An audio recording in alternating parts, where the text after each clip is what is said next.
Yeah, cool! A Lego set is a gift that always clicks. And clicks. The end of the final lap, and we've got a champion. And clicks. For kids who love everything on wheels, choose a Lego set. A gift that always clicks. Hey guys and gals, Giles here, jumping in to tell you about Q Scripts. Well, they're a script analysis service who provide detailed, constructive and professional reports on shorts, features and TV scripts. They work with both emerging talent aiming for a break in the industry as well as established writers looking to take their scripts and ideas to the next level. They have experienced readers with a track record at honing scripts into the best and most appealing version for production companies and other partners. And because you listen to the Filmmakers Podcast, you get 3 months membership for free for a limited time. So get there now. qscripts.com, link is in the show notes. Easy. qscripts.com, check them out.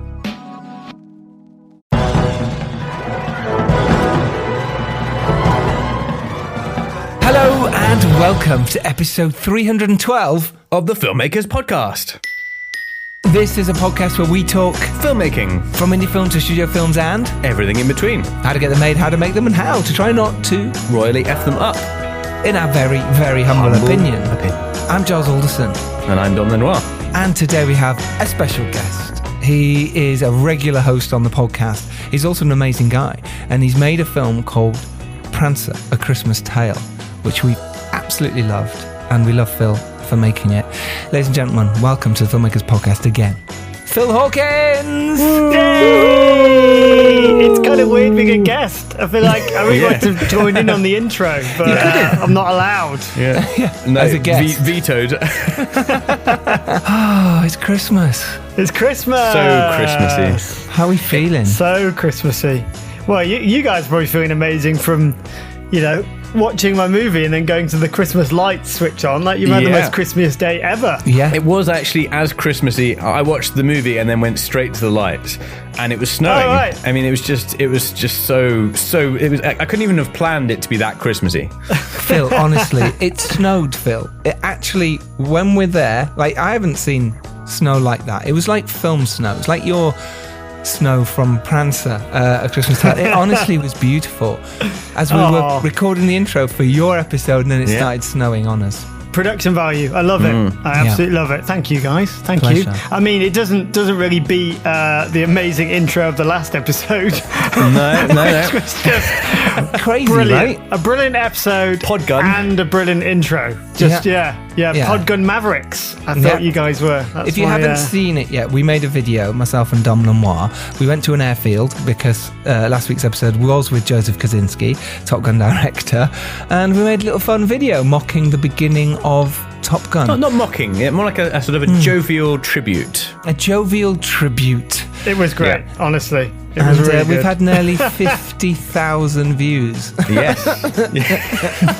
Which is ludicrous when you think about it. It really is. It really is. So yes, yours, Phil, might not get as many this week, but it should. But who knows? There are reindeers, so you never know. Oh yeah, we did some with reindeers. Never know. People in the Christmas mood, people might want to know how this crazy film was made. They might be joining in. You know, none of that like indie film starring, non-actors. Tom Mapother, really the third. low-budget production. Who is that? With planes? Oh. For a rival studio. Both of them have flying, though. I mean, that's an important distinction. Yes, except yours are a reindeer, which is better, right? Less aerodynamic, but good. They are the F-16 of the animal kingdom. I mean, let's face it. I mean, to get around the world that quickly on Christmas Eve, right? They're quicker than Tom Cruise's nuts Nightwing. What led you to that idea? Oh, here we go. Here we go. Hang on,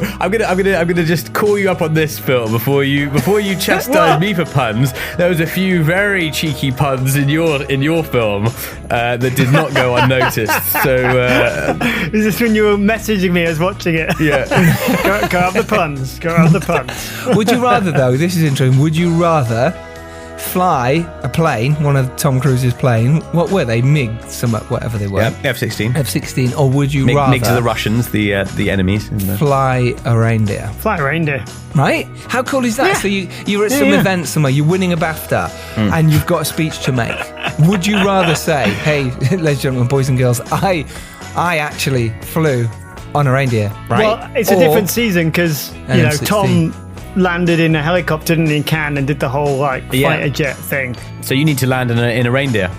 I will run that, but it's a wrong season. If not, I'd be right there.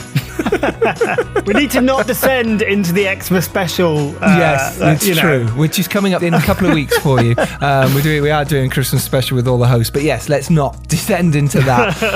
All right. Let's talk about this. Let's talk about this unreasonably heartwarming, delightful, visually sumptuous film. Unreasonably. Unreasonable. It's unreasonable. It's beautiful. It's one of those, like, usually you watch indie films and you think, yeah, that's a good indie film. This is probably the first film that I really felt like this is just a film. It is just a Christmas film. And I think, I was very impressed by your Star Wars, but there's just something on a sort of a narrative level of this that just feels like it should be on your Christmas watch list. It just sort of sits there very naturally, and I think that's a good compliment to kind of start off with. I mean, I take that as a massive compliment because, there's a real responsibility and also a get out in making a Christmas movie. You gotta make one that's throwaway and involve a princess and this, that, and the other, and you make something that is insert title here that sounds Christmassy, and there's loads of them. I'm not slanting them, but they're not for me. They're kind of more superficial. And for this one, I really wanted to try and make something that would last a little bit longer. Now, and say something and hopefully something that you would go back to year after year, because that's the power of a Christmas film. As you guys know, when you make a horror film, how many times every year does someone, discover it? Yeah, Halloween especially. Yeah, Halloween. So I've got my Halloween movie. Now I've got my Christmas movie. Now you just need your summer movie as well. Yeah, I need my summer movie. That was important, I think, from when I first read the script. Was my whole pitch for the film was to develop the film in that way, with that kind of lofty aspiration of something that lasts, because we all want to make a movie that lasts, and especially a Christmas movie. You do. It's so important. Well, let's get on to how it started. But first of all, if people don't know, they've just listened in for this Prancer, A Christmas Tale special. Phil Hawkins is a regular on this filmmaker's podcast, and he's really insightful. He's also a fantastic director and producer in some way. You've done the works, you've done a lot. But let's, a couple of his credits just to go through. If you haven't seen his Star Wars Origins, by the way, it's a fan movie, but it's fantastic. It is on YouTube now. It is free because it's a fan movie, and it is utterly brilliant. There is some brilliant fan movies out there, but this one for me is the fanfare. By far the best. It's fantastic. He's also the director of Last Showing, which is fantastic. Being Sold, which is shot in 2 days. Butterfly Tattoo, The Women of Troy. We go back, but we go back. Prancer is hopefully like phase 2 of the Phil Hawkins cinematic universe. If I can say that out loud, I mean that in a not you just did. You just did. Yeah, he also directed and produced For Warriors as well. But Prancer, A Christmas Tale, let's just tell people what it's about a little bit and who it stars. So Prancer, A Christmas Tale is about a 10-year-old girl who is basically pulled kicking and screaming over to America to spend the American holidays with her family that she's kind of estranged from, and because the grandfather basically has this accident and he believes it was caused by a reindeer, which everyone thinks, okay, this guy's crazy, there aren't any reindeer around here. Thus kind of this dysfunctional family come together to kind of figure out what they're going to do with granddad, whilst Gloria and her grandfather basically go on this adventure to discover whether the reindeer is actually magical and what Prancer, if it is indeed Prancer, wants from them. Honey, I got a call from back home. What happened this time? We're going to the U.S. for Christmas. Granddad, there's no Christmas decorations. You can just be kind of grumpy. Huh? You're saying a reindeer landed on your roof? Think I'm crazy? Yes! Prancer's magical. This is our secret. I got a job for you. What am I hunting? Prancer, watch out! You and I are in this together.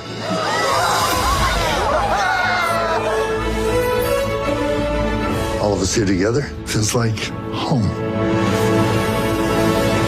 It is on Sky now. They have distributed this movie. Universal yeah, are behind it. I mean, that was an outrageous moment watching it. I was like, oh, bloody hell, Phil's movie. He's got the Universal logo at the start. I mean, that must have been pretty exciting. Yeah, it's a huge... You don't get over that. You just don't. I mean, on the screenings I've been sat in, and especially in cinemas, when you watch that logo starts, you just think like, oh my God. And it was funny in post, because I've just skipped ahead to the end. Good episode. Everyone knew not to play the movie with the logo, because for me, it was like I had to be ready, and I really wanted it to be a real moment. Yeah. Because for me, those are the movies I grew up, watching with that logo, and that's really special. And funnily enough, that was even part of my pitch when I was talking about the movie, about the kind of responsibility for that logo. Wow. It must have worked, that. And so, I did shed a tear in the mix. Yeah, the first time it played on the massive screen, the mix, and it played, I was like, wow, that's nuts. That is nuts. Did you always want to make such an emotional movie? I mean, it's very touching, and I think I saw a few like sort of Home Alone type vibes of the sort of the misunderstood older character, and I think I mean the two things that were really touching for me was the divorce. The sort of my parents got divorced at the same age as that kid, and it's quite a big thing for a kid when they're sort of trying to go through those things and the parents trying to explain it. But the main thing that I loved was just this grandparent relationship, because it's such a forgotten thing in film. And you do get it in Christmas movies more than other stuff. And I think that's why it's so touching is this kind of, you skip the sort of the parental telling off, you get this kind of, this divide where there's a bit of innocence and there's this kind of really touching relationship. I mean, was it always exactly like this in the script, or did it kind of develop from the idea? Yeah, I mean, it's lovely, that you say that. And again, it's kind of one of the reasons why hopefully it lasts, because it's trying to say something, The way it came about was I made Star Wars Origins, as Giles mentioned, and I made another film called Say Grace, which was a very, very different movie. It was an LGBT love story. And it's because I, decided to kind of hit the reset button a little bit in my career, because I just wanted to make studio film. That's always been my goal. That's always been my aim. And so I wanted to make two pieces of work that were, short, showy, and hopefully to get some attention. And, and luckily, COVID got in the way massively, but eventually they got seen. And the producer, Rafael De Laurentiis, who, is a ledge in herself, Not a ledge that you store things on. Well, more of a legend. Legend. Yeah, she produced the original Dune and Backdraft and Dragonheart and just so many like massive films. Sky Captain, The World of Tomorrow. Yeah, Sky Captain Tomorrow. Pretty amazing. Yeah, she's done a lot of movies, and obviously from her dad Dino, and there's a whole history and legacy there that could fill a podcast. We should get her on. Good idea. You should be talking to her, not me. She's the guy. Anyway, you're the hero though, Phil. But yeah, so I read the script, and I think there are a few directors pitching, for the gig, and my whole pitch was like, look, I love the premise. I love this idea, as you said, Dom, of like the grandfather-granddaughter relationship and the kind of fish out of water like tale, as it were, and the kind of optimism of both a Christmas movie, but also the perspective of these characters. But the original draft I read was very much a kids movie, and I was wanting to make a family movie. And now you could say, what is the difference? And there is both a world of difference and a very, very thin difference, just to contradict myself. But like, for me, it's a family movie needs to speak to everyone, and it needs to speak to, it needs to go deep and say something and tackle something whilst not forgetting the joy and the fun of a child watching. And that's a very difficult balance to have. And I think that the script that I originally read was more kids movie, but there wasn't enough reindeer to kind of sustain it for me. You'd almost have to have a reindeer at every page to keep the kids, the really little kids watching. So my whole pitch to them, and it was my first studio movie pitch, as a director, and I was like, I don't want to mess this up, but I also don't want to make a film and live with a film for a couple of years that I don't care about particularly. There's no. You're just setting yourself up for a bad course to just do a film just to do it. We all know the pain and heartache of making movies anyway. So you've got to love it. Making movies anyway. Yeah. So you need to put your stamp on it. So it sounds like you did that. My stamp was the idea of Betty and really talking about the loss of his wife and how it's this kind of bomb that has dropped in this family and shattered it apart, and none of the pieces have come back together. And and the idea of like everyone grieving in very different ways. Some people deal with it, some people don't. Open wounds and this sense of closure. And the Betty character in the film, I'm making this sound like a really depressing movie now, but the Betty character in the film, his wife and who was the center of the family and the community, her gravestone says the heart of the community. She lived for Christmas. This is when she brought everyone together and the community together. And so it's a great loss, not just for the family, but also, the people in this hardware store, which is in the center of this town, so she symbolized a lot of the Christmas spirit. So the fact that Bud's now seeing this reindeer is maybe potentially this kind of little latch onto what is this, some sort of message? Is this some sort of, I don't know what this is, but in grief, and we cling on to the tiniest things, and I think that's what James Cromwell really loved about the script, and took a number of drafts to get the balance right, but essentially that's kind of what the film has become. And I suppose it's also about what happens to people when they get old, because it's basically, it's an impossible question that pretty much every family has to deal with. It's like financial considerations, there's independence, and there's also sort of you can't just leave them on their own once they get to a certain stage, with certain medical situations, etc., etc. And I think the film sort of captures that quite well without being too heavy-handed about the message as well. And captures it fantastically. Just to jump back slightly, you mentioned there that your agent had sent the script to you. I think it's really interesting for our listeners to know how you got an agent.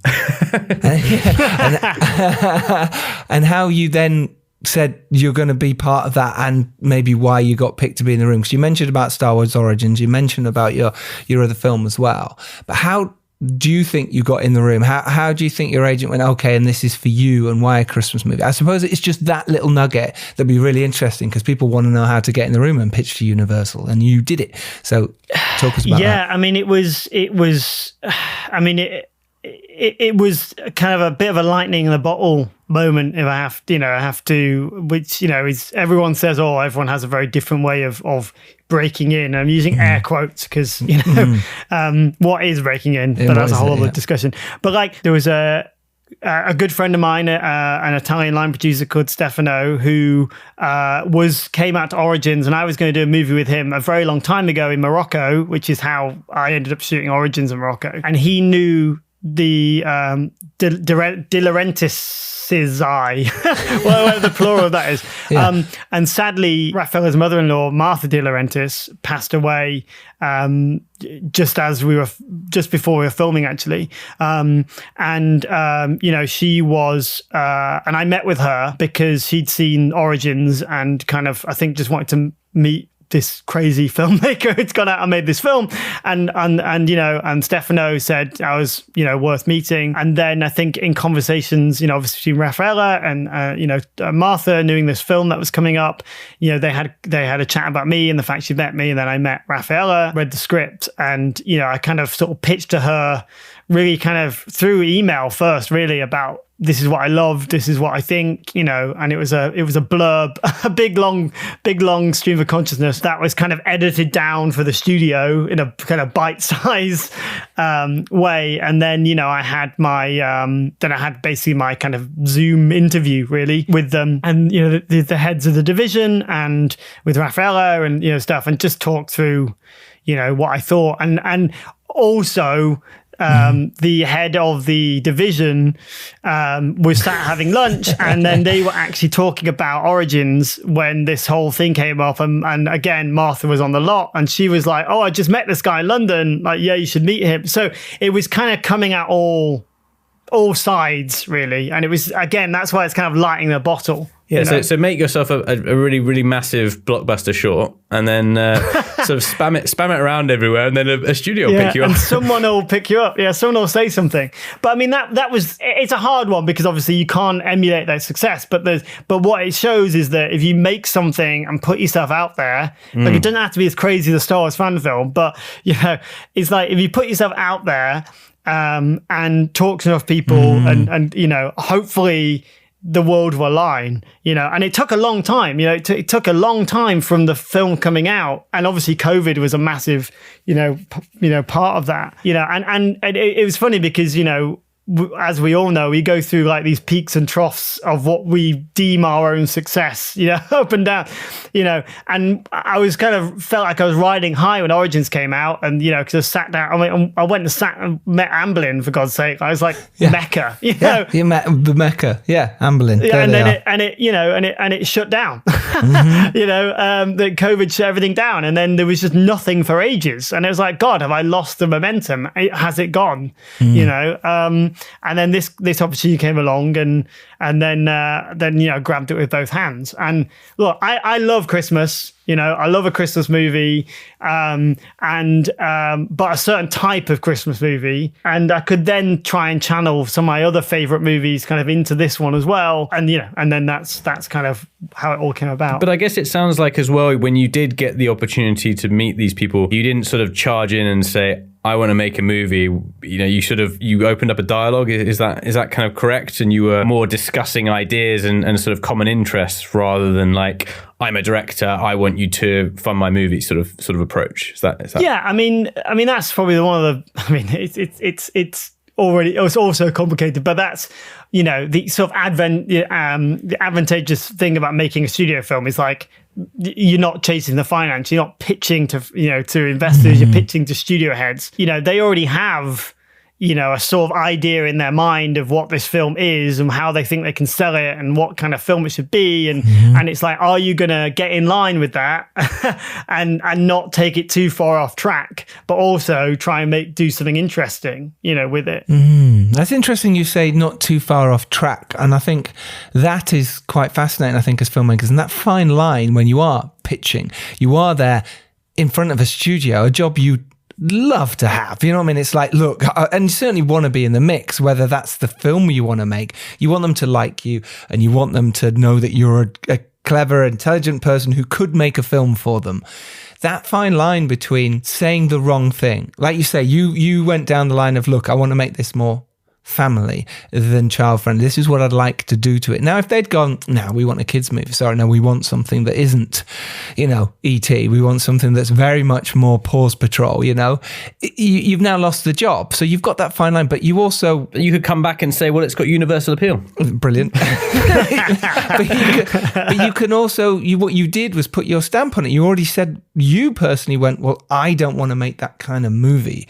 This is the movie I would like to make with this. So you're already putting your passion behind it, but you're also gaining their trust. And, maybe it's lucky, maybe it's not, that they went, yes, that's the right line. Who knows what the other directors in the mix did? Who knows? I mean, they might have gone, I want to make a kids movie. No, yeah, I have no idea, and I'm sorry, I'm sorry you didn't get the gig. Someone's at home crying now, listening to this, going, "Fuck you, Phil." This was my dream. If you are, please reach out. It'd be fascinating to know what you were going to do with it. But I think, look, I obviously said the right thing, and I said, I kind of said, like, because of streamers, and I didn't quite know where it's going to end up because of various streaming things and blah blah blah, and output deals and all this stuff that I don't get involved in. But it's like, look, more people have the potential of seeing this film in its first weekend in its lifetime than ever would at the cinema. Yeah. So I know this is kind of the low budget, end of like Universal Pictures, as it were, as a studio, but like, it still has to maintain that quality. It still has to, because the audiences don't care. They just want to be gripped by story, and hopefully doesn't look rubbish and feels like a Christmas movie, you know. And speaking about the look of the film, I mean, I was quite interested because you've gone for a very cinematic, but it's almost like quite it's like an adult approach to the lighting. Like there's lots of dark sections. There's lots of like pockets of light that are sort of picked out. It's because it's cheaper, Dom. No, I didn't. It's intentional. That's not the right answer. That's not what we're expecting. You've lit it like what might be maybe not. There's a sort of nostalgic moments where it's lit very sort of dusty with the that stuff. But you've also lit it in ways that are sort of outside of what you might traditionally look at as the Christmas genre, which I think adds a sort of a depth and an element of slight darkness at times, which gives it authenticity.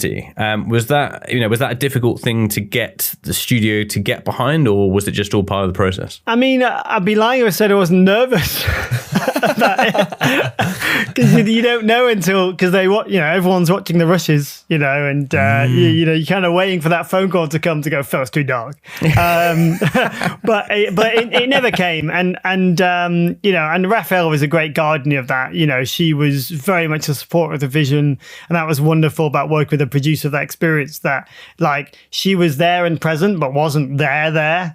She wasn't just like by the monitor all the time, but she was watching everything. She knew. My amazing cinematographer James Oldham, who shot this film, he did Star Wars Origins with you as well, right? So he did sections of Star Wars Origins, and I've known him for a very, very long time, but this is the kind of biggest thing we'd worked on together. We had a very similar sensibility. I mean, we were watching films in between shooting, like Lincoln and kind of Spielberg, like period movies, going, Magnolia. We need to get James Cromwell backlit in front of a window, because that's like Lincoln, and we did it, But it's like you did. But I think it was about trying to create something that didn't feel glossy. I don't know, traditional. Felt a little bit classic, and I don't mean to say the film is a classic, because that's you can't say that. Please don't quote me. Classic. But what I'm saying is it had a classic feel.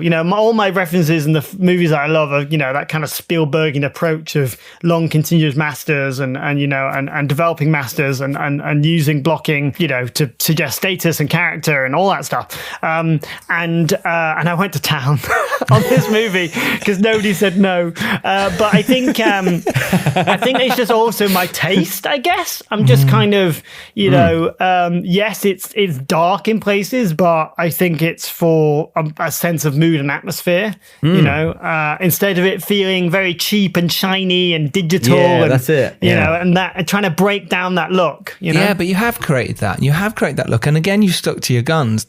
Was this something, again, coming back to the pitching room, and when you were thinking you were getting the job, did you have one meeting with how many meetings did you go for? Can you remember? I think I had one.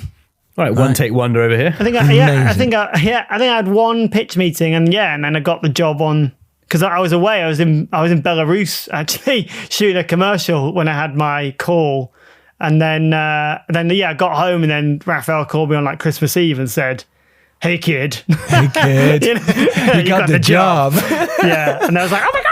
On Christmas Eve, how special! Christmas Eve, I know, it's very sweet. With that pitch, did you also go in with images? Did you go in with a look? Because obviously it's very hard at that stage. On that pitch, I didn't, honestly. It was all about was all about story. It felt too early to kind of talk about imagery. As much as I said, I kind of want to have like a Spielbergian-esque kind of feel, for want of a lofty description. And, I talked about, kind of how elements of E.T. work. I talked about Up as a reference. I talked about other classic, obviously It's a Wonderful Life and Miracle on 31st Street and 34th. 34th Street. Sorry, what did I say? 33rd. That's the prequel to the prequel to the prequel. But I talked about these classic movies and why they've stood the test of time, and also Pixar movies and how they work and engage. On talking about deep things. I mean, if you look at like a film like Inside Out and obviously Up as well, but I mean, they're dealing with like difficult themes, but still engaging kids, and they're so multi-layered and wonderfully written. And I was like, look, if we can take a little leaf out of that handbook and apply it to this, then hopefully we'll have something that might stick around, and will say something. And did you have any pushback in terms of like how? Because I mean, some of the characters you don't really sugarcoat, like the sort of the dad character. he's not drastically sort of sugarcoated as like, well, mummy and daddy don't really get on anymore, but let's keep things civil. And it was just like dad's useless. Aaron McCusker plays that, and he was one of the last people to cast because it was actually a really hard actor to a role to cast for that reason. Like, and for me, he has a funny moment in the film where he's like, I'm the bad guy in the story, which always gets a big laugh because it's like, duh, but he's not really. If anything, I think he's quite close to the way I am with my family in terms of let's bang some heads together and sort this out. But no, it's just kind of Baddie. all of that. Well, no, it's just you understand where he's coming from. Okay, he's maybe not doing it in the right way, and coming across as like a bulldozer. But he, as he says, he's been there. He's done through this. He's at his wit's end, like this, and now he's crashing his car and talking about magical reindeer. Like this like he needs help, and so yes, is kind of one of the antagonists of the story, but hopefully in a way that us as adults, thinking about our parents and things, can kind of relate to. Maybe not his methods, but what can kind of relate to. No, he is very likable for sure. Yeah, but you had a lot of those themes in there. You talk about, the darker side of it, the darker themes, and that's what's so wonderful about this film is it's not airy fairy. It's not just this is a simple Hallmark Christmassy movie. It's really not. It really goes darker. I mean, there is a lot of reindeer fun for the kids as well, guys. Just putting it out there before I get shot by by the reindeer hunters. There are stuff for kids. but it is but that's the thing. But what we're talking about here is Up. Up is for kids. There's no question about it. Up is for every age of kids. But it's still very dark. It's still very emotional. And I think what I'm saying by that, look at E.T. It does have those dark elements. No one really talked about them at the time. Everyone just sort of goes, hey, that was a brilliant movie, and isn't Spielberg amazing? I think that's what I'm saying here, is the fact that this is definitely a kid's movie. There's no question about it. It's a family movie. But you touched on topics and important subjects that I think a lot of people have shied away from in a lot of these kind of movies. It's very fluffy, whereas yours isn't. It's fluffy in the right way. It's strokey. It's furry. It's like the deer furry. So you've got the heart of it all. And I think that is what stands out. And I think that's why this will stand the test of time, in my opinion, because it's brilliantly well made. It really is. I think that's it as well, because exactly what you were saying there, like those movies, like take the Home Alones, etc. The reason, you watch stuff as a kid and you're like, that's fun. And then that's it, you move on. But stuff like Home Alone, like I watch pretty much every Christmas because it creates these like moral questions in you as a kid, beyond the entertainment, and that is what gives it longevity. And I think it really does. It reaches you, and I think it has a long place in those messages. I hope so. I mean, I don't want. I mean, I'm going to paraphrase, the message because I don't want to. But we just had a message, sent to us from someone that just watched it today and said, like, thank you for effectively helping me, come to terms with my mother passing last month. Wow. And I was just like, wow.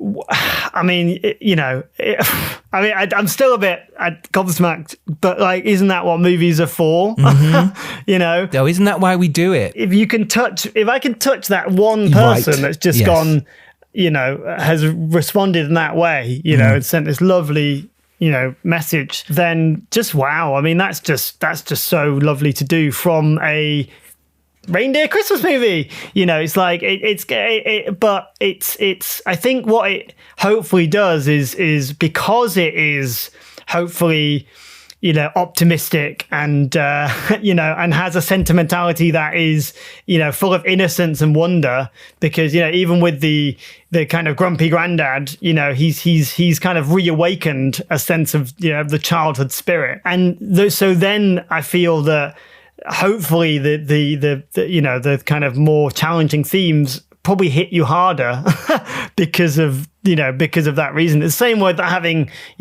comedy and horror and that sort of thing, you have a release and, and then you pull people back. So yeah, certainly playing with those messing with people's emotions, hopefully. In the edit then, we're talking about that.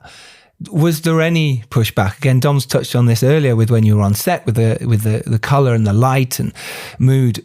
Was the same in the edit? Was there ever a moment where the studio kind of went, okay, is this too dark? Is this too, or not? Because I hope not, but I'm interested. No, not all really, because they knew the film I was telling and what was important to me. And and everyone knew in making it, and it was no secret that I really wanted Betty to be present like everywhere, in the house, in the detail of the house. Photos, and, and the photos and the props and the kind of suggestion of her in the hardware. So she's kind of everywhere, both in kind of dialogue and also spirit, and that was important to me, and especially in like production design and the set dressing, all the stuff. There's so much detail which you probably don't see, but it's all there. No, you do, yeah. Especially in their antique shop as well. Yes, that's what makes it real. Yeah, it does. That's what really is wonderful. Ooh, what's that? It's music. In the middle of the podcast, it can only mean one thing. It's sponsorship time. We are delighted to be sponsored by Q Scripts. It's a script analysis service. Annual membership package costs only £60 a year. It includes monthly webinar and Q&A sessions with industry professionals, including commissioned writers, producers and directors. You get a discount on all services offered by Q Scripts and access to a 36-page quarterly industry magazine brimming with useful content, industry insights and interviews with writers, plus free entry into the monthly prize draw with a chance to win a free detailed script report. Check out qscripts.com. Link for ease. To make it easier for you so don't have to type it in is in the show notes. Just scroll down, click on it. There it is. qscripts.com. Choice Hotels get you more of what you value. Comfort Inn, it's calling your name. Save on the stay. Oh, and free waffles are yours to claim. Book direct at choicehotels.com. And that was obviously one of the wonderful things about it being a studio movie and having a few more quid than you normally would on an indie, was because everything is built.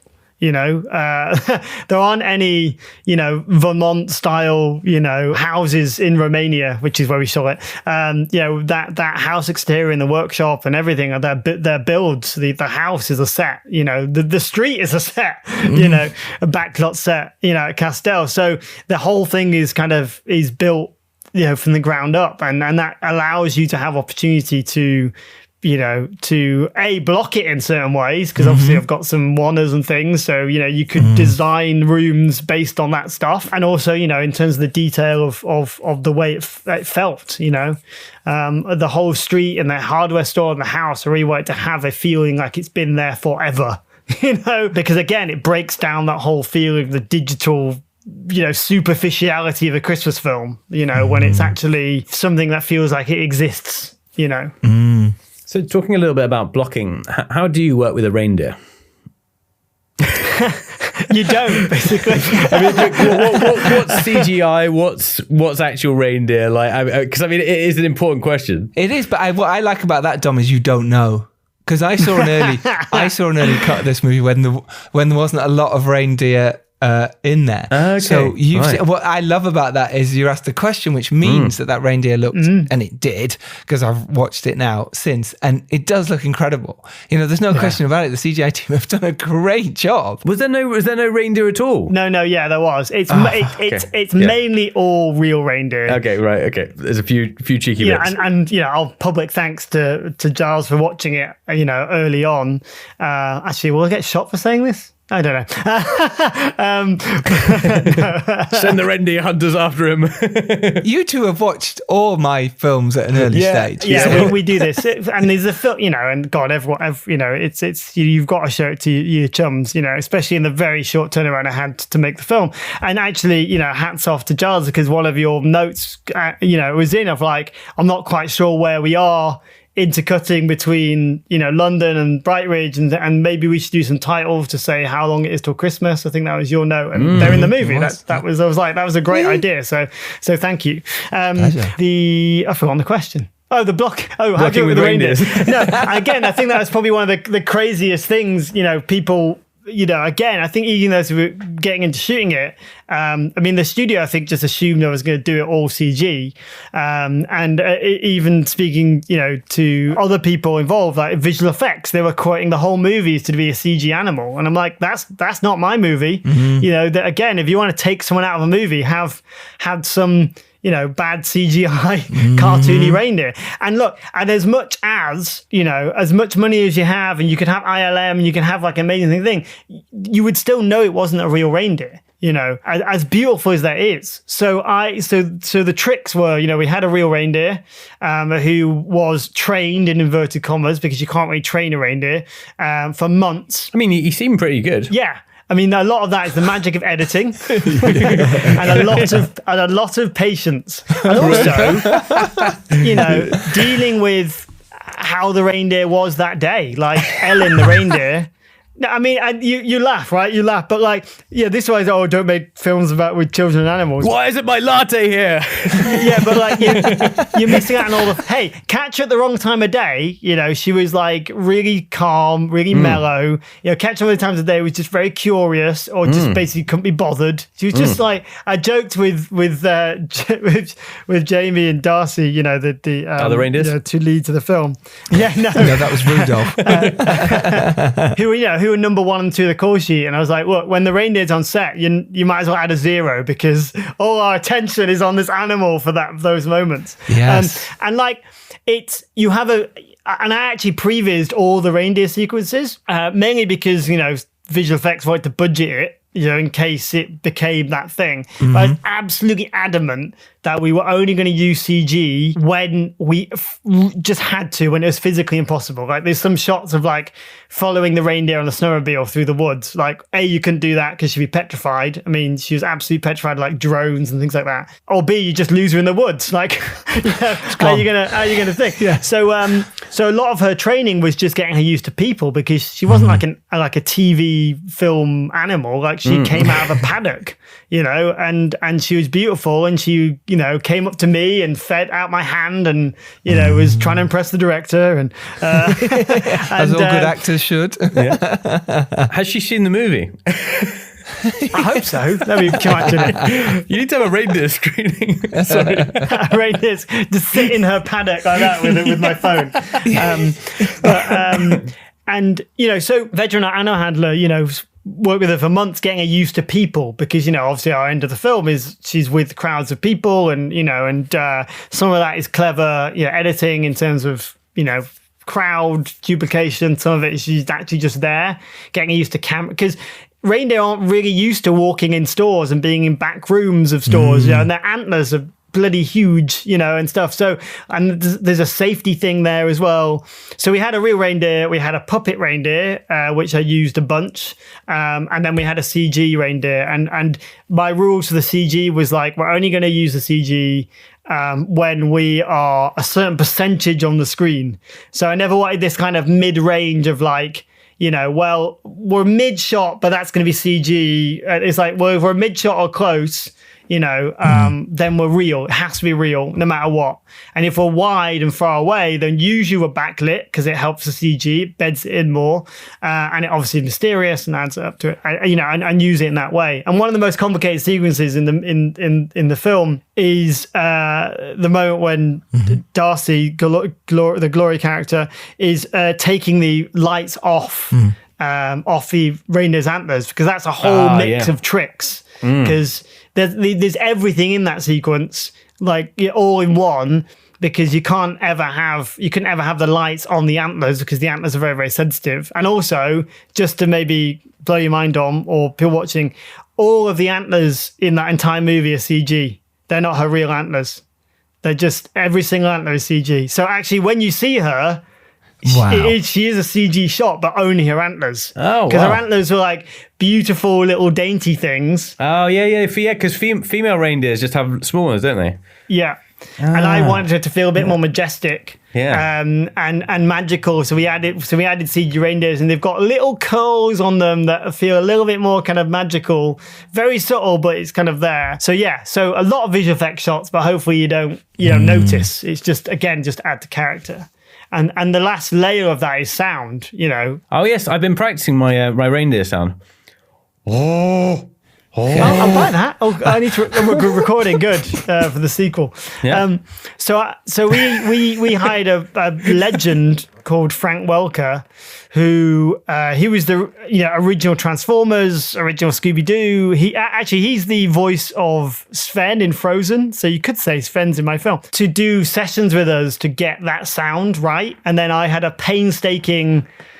God, I don't know how long it took for me to edit the noises with the action to get the right emotion, to get character across. So it looked like they were talking or there was dialogue, to give character to what was an animal just stood there, essentially. But it worked. So a lot of tricks. But there was a lot of tricks. A lot of tricks. But there was so much joy in that as well, And you must have had fun working with your editor as well, Sylvia and LaBelle, because it comes across, because like you say, you're trying to find things in the edit that work. And I suppose let's go back to those reindeer shots, because you must be going, okay, well, I've got the shot where the reindeer walks in. Now I need the close, I need the eyes. These are maybe you're thinking about the most important things you needed to tell the story at that point. Like working with a baby, you're like, okay, before the baby cries, I need to tell the story. Which shots can I tell the story with?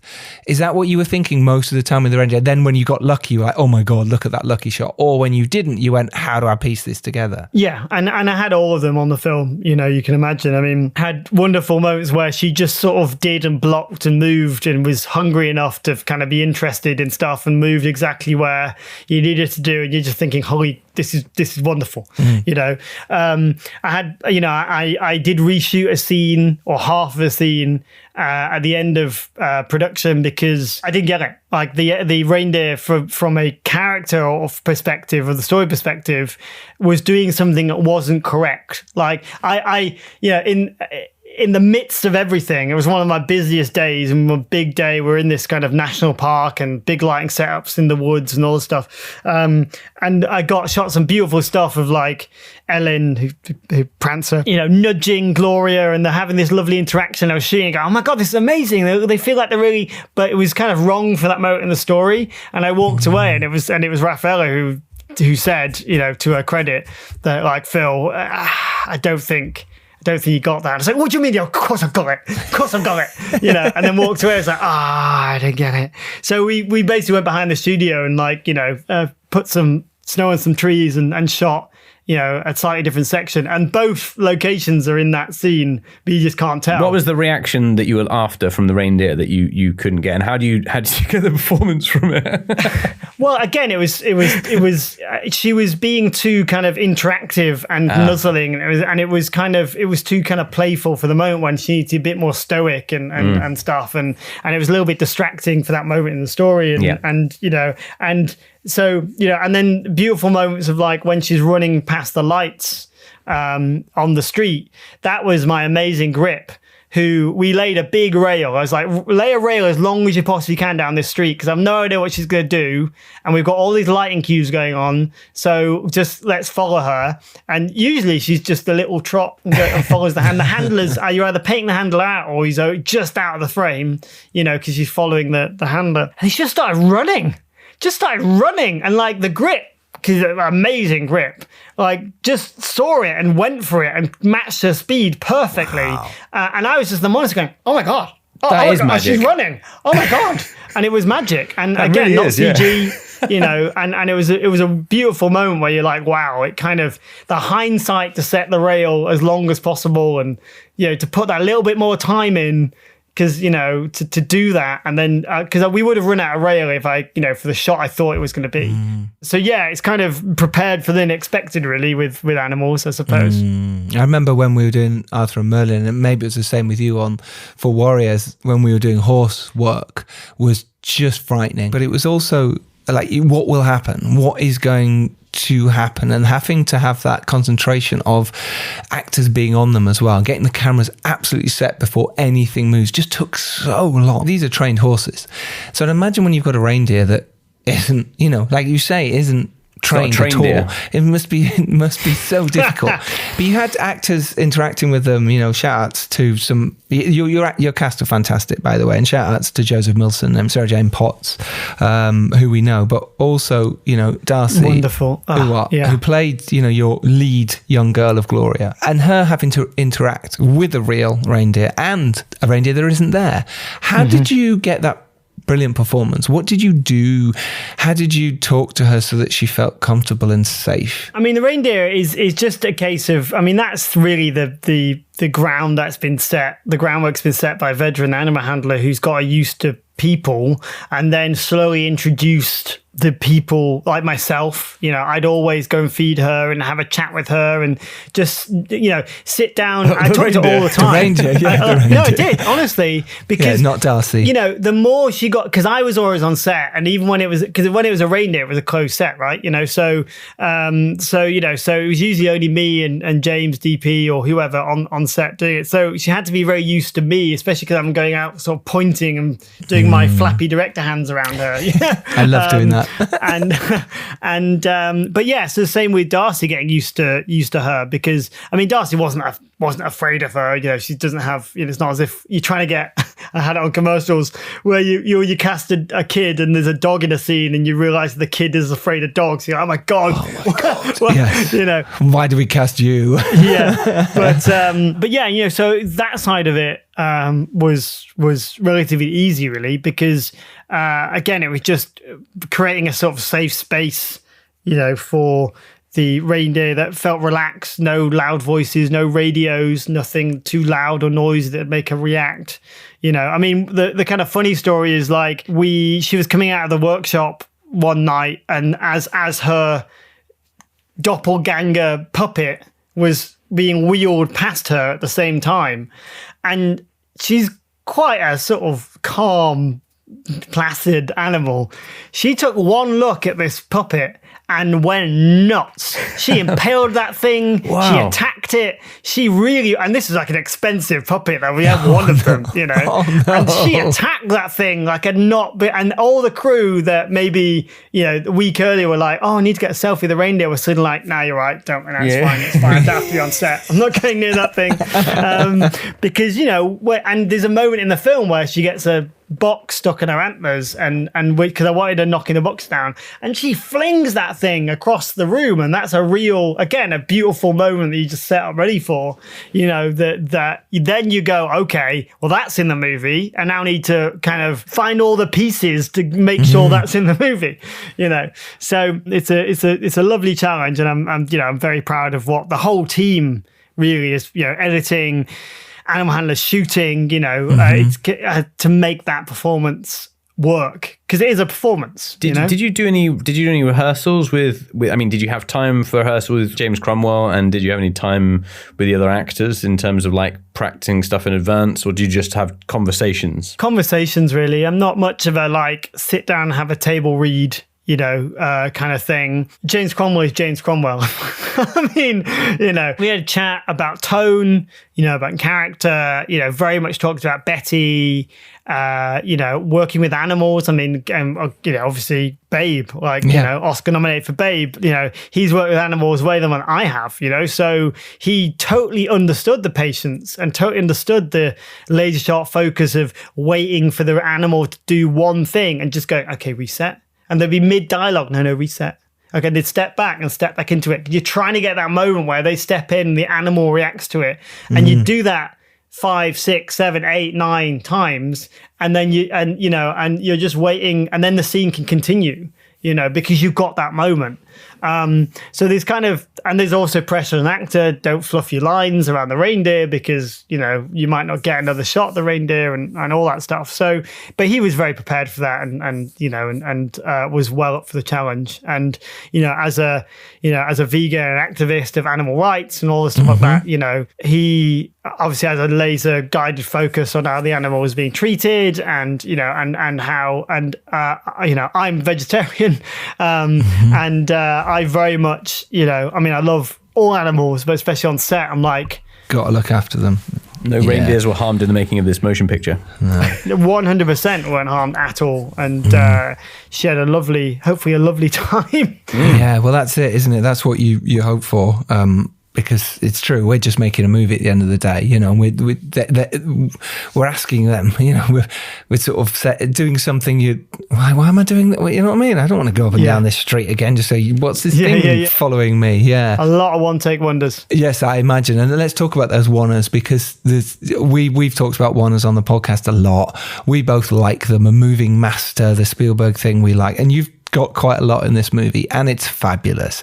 Did you plan them? Obviously you planned them, but what I mean is He didn't. let's just go for a shot. Go do whatever. See what happens. Just film. Just turn over the camera. You go for it. Yeah. No, what I mean by that is, had you really thought about the locations, and gone, this will really work for a moving master / oner, this location here, because you're building the set. So had you planned that within that world of, I know if I'm going to build this set, I'll make it perfect for these shots I want to do? Yeah. You know, I think reading the script, there were certain moments where I thought, because, you know, I'm like you, Giles, and Dom, I'm a huge fan of that, you know, style of filmmaking, and you know, a student of Spielberg, and, you know, and those kind of classic ways of and also, guess it goes back to me very, very, you know, fledgling days of directing were in theatre, you know, and understanding how that works in terms of blocking on the stage. So, you know, there's a few that were for story, but also because I'm lazy,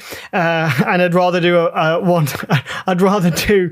very complicated one-shot master than shoot 8 people sat around a breakfast table in mids. Like, it would bore me to tears, absolutely bore me to tears, and you probably wouldn't make your day.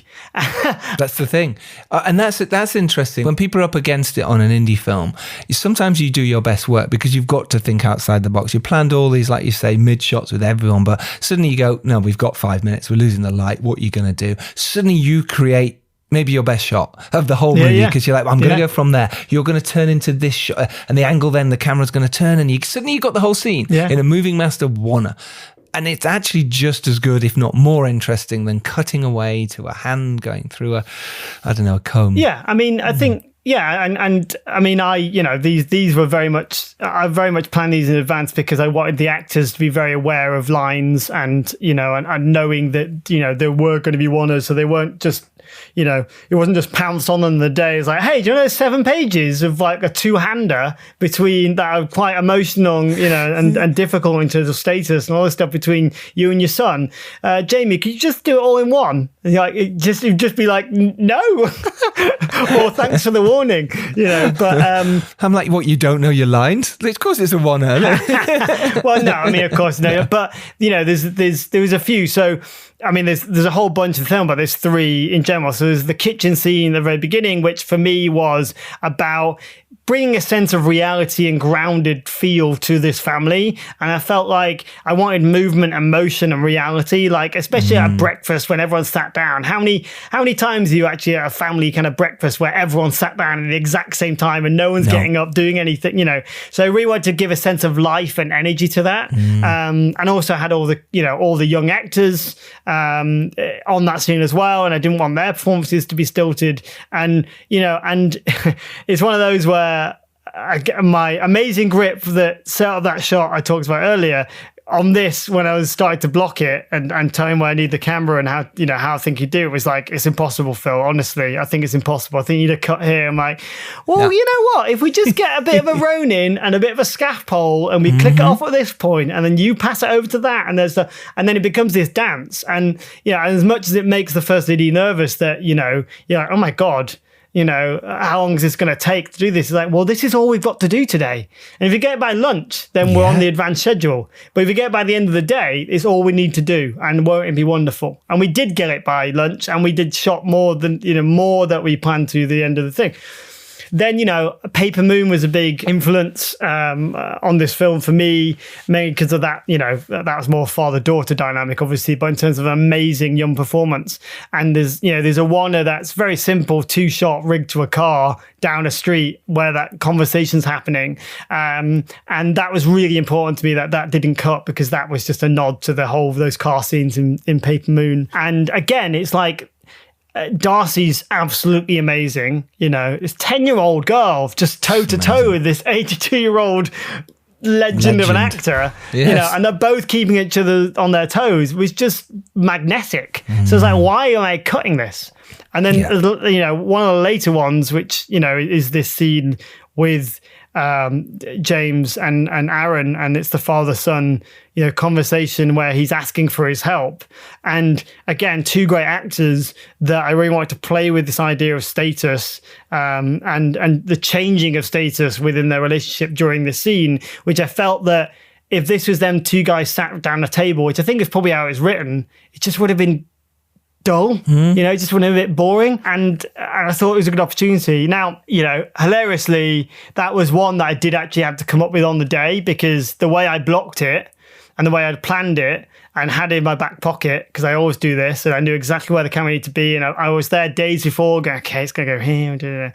Got to set, started blocking it. And you know, James said, yeah, I just don't think I'd sit down. Oh, I don't think I'd like do, and it's like the cliche of like, oh, I want to sit down and want to stand up, but it was genuinely like, I was like, okay, right, tell me how, let's work it out. And I totally understood, and actually had this whole other perspective on that scene that I'd not even thought of in terms of subtext. And I was like, wow, okay, well, yes, of course you can't be sitting at this point. Of course you can't. In my back of the head, I'm like, my beautiful shot is ruined. What am I going to do? But you know what? It was like, oners only work when they feel organic in terms of blocking. You know, the actors have to be moving and motivating themselves to move, or you end up on loads and loads of takes because it just feels a bit stilted and things don't quite work. So so I was like, when does it feel natural to move? When does it feel natural to do this? And we just blocked it, you know, how it felt comfortable for them. And then they stepped away. And then I was like, I'm determined to do this as a oner. And I basically came up with that shot in like 20 minutes because I had to. You know, it's how I need to shoot the scene.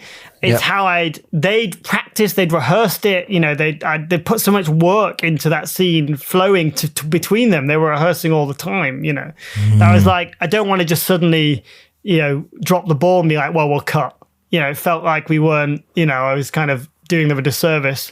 So came up with that, and amazing camera crew, amazing operator, you know, captured it, and it was only a few takes, and you know, and we nailed it. So and it's, you know, it's one of my favorites, you know. And also it's one of those things where studios don't really like you doing one well, or not having a get out. Get out. They need the coverage. They as long as you can do a oner as much as you like, have coverage so that you can cut. So the breakfast scene I had, because I had two cameras, I had one on James the whole time, which is actually what that last reaction comes from, just in case, you know, because insurance, as a director being responsible for the film, because, you know, it's like it gets in post pacing, you're like, oh god, actually we need to come in halfway through, you know, all that stuff. It's like, I'm gonna have a bit of insurance, you know, because I've promised I would. And then we shot that scene, and Rafaela was watching, and they both, Jamie and Rafaela, was like, well, you're just not going to cut that, are you? I mean, it's just that's in the movie. Like, there's no way that you can cut out the movie. Both from a story perspective, it's all really important, but also just as a moment, you're like, wonderful. Job done. You know. So there's no extra, there's nothing more on that. I love it. I love it when those moments happen as a filmmaker, and you're like, yeah.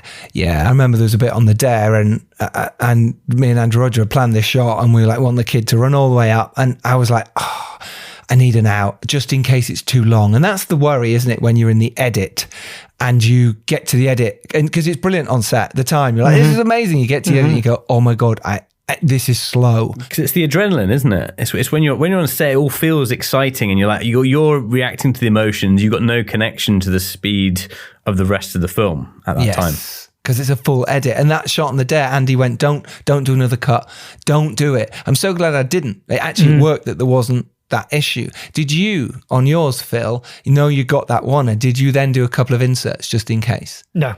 There you go. Like I say, only on the breakfast thing. It's the first one I did, and the first one that the studio would have seen in the rushes. I mean, this was quite late on in the schedule, so they knew that what they were seeing. They knew the movie they were getting, right? 80% random shots of reindeer and just lots of rushes of reindeer staring at a camera, and then the rest of it was quite pretty. Basically, it was the rushes of this film. And then, so when it got to that point, I did the first one. I did shoot, as say, the insert on Jamie, and even needed to cut to him in the movie, in that scene, yes. which I only used at the end, which actually works because in my original idea it wasn't going to have that, but actually his expression and on that I never would have captured had I not put a second camera on it. And isn't that interesting how when like we were talking about there on set, it is different to the edit. It's like you get into the edit and everything just changes. You must be super proud, and I'm very proud of you. It's incredible. It's lovely. Thank you, guys. It's and thanks for this time to talk about it as well, because it's my God, I've heard about the dare enough, so it's time to I even mentioned it in this podcast, for God's sake. Ridiculous. I had to. No, yeah, I mean, I'm immensely proud of the film, and and it's been lovely getting these messages and seeing the reaction from people, and it's been great. Sky have been brilliant. Well, look, it's number 3 at the moment on the whether they're doing it in chart order or not. But literally right now, I can't remember what number 1 is. 2 is Elf, and 3 is Prancer at Christmas time. Oh wow! Right now that. On Sky. Yeah, I mean, they did for Sky VIP members, they did a kind of nationwide one day only cinema release of the film, and I think we had close to 4,000 people attend, and it was like 93% or 4% rated it like good or excellent and would recommend it. So like if that was a test score thing, I think we'd be doing very well. Yeah, patting ourselves on the back. So, or maybe they were just bribed. I don't know. but yeah, it's lovely. It's out there, and obviously we put our a lot of time goes into these films, and this was 2 years for me. So yeah, it's just a kind of a relief and exciting to have it out with an audience. Studio movie, Phil. Huge congrats. Well done. Huge congrats. Thank you, guys. Is the talk of something else? Is there a talk of be interesting to know what the love has come from that, to see if has it opened more doors? Because like you say, we started this talking about Star Wars Origins, your amazing short, and your other short, Say Grace, and the fact that opened the doors for you. You've made feature films and you made 2 shorts, and that's what opened, not necessarily, but it did. It made a difference. Mm-hmm.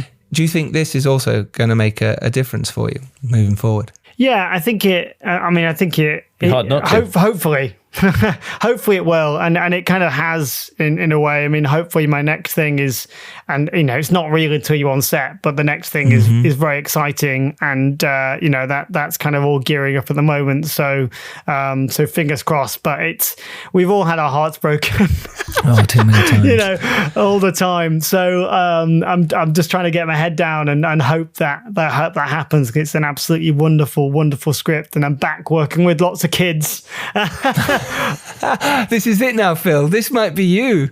Yeah, no. You might but be the next Christopher Columbus. Yes. Yeah, I just have to shout out to Darcy Ewart again, who played Gloria, because her performance is something else. I know we talked about it on the Patreon episode about the her special performance in the film, and which is probably plug worth digging out if you want to get into child performance and stuff.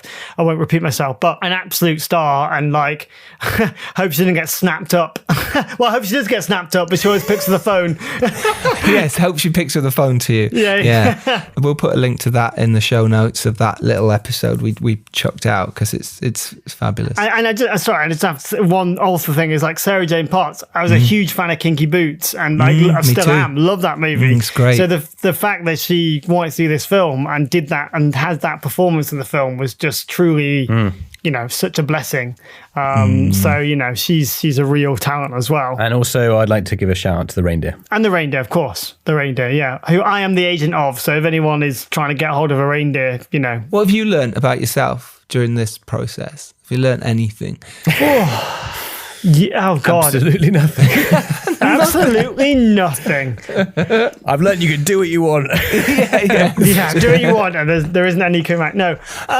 Yeah, I mean, obviously masses. I mean, it's I think a lot about, almost about sticking to your guns, and also about kind of going out with a plan and a feeling. You know, for example, like the reindeer must be real as much as possible, and you know, and a lot to list, but also kind of, and not in an arrogant way, but like a sort of almost like a self-confidence, because, you know, I'd not made a feature film for quite a while, and this was, you know, a lot to bite off, especially my first studio movie. There's a lot of kind of pressure in myself. You know, I think we talked about this a little while ago, didn't we, on a podcast about that little voice that thinks you're not good enough and you're an imposter and you shouldn't be here.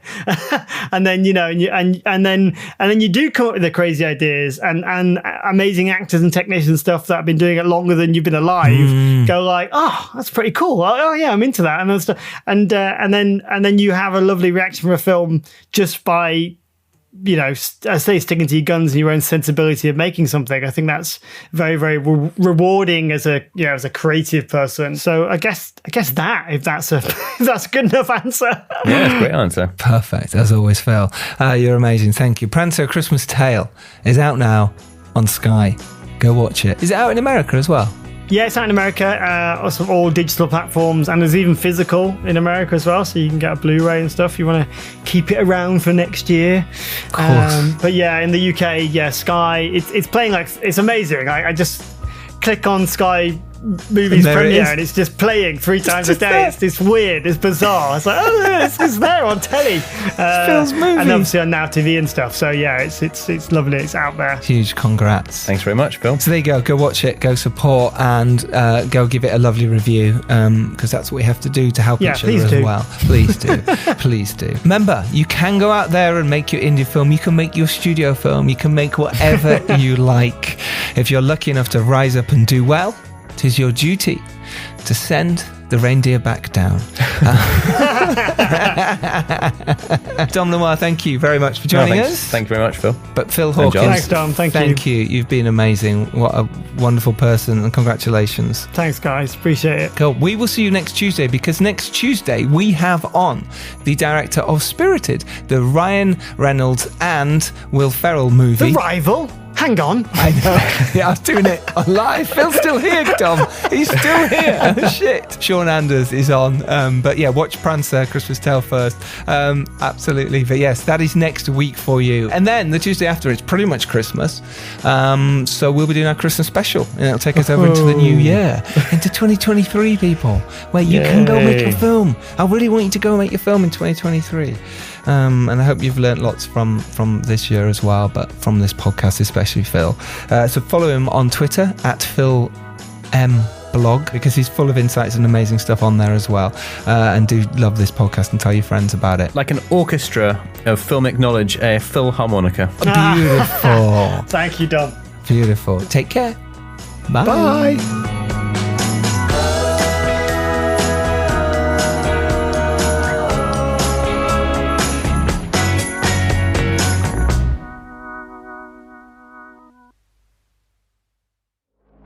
The Filmmakers Podcast is brought to you by our supporters on Patreon. Subscribe for regular bonus content and special episodes.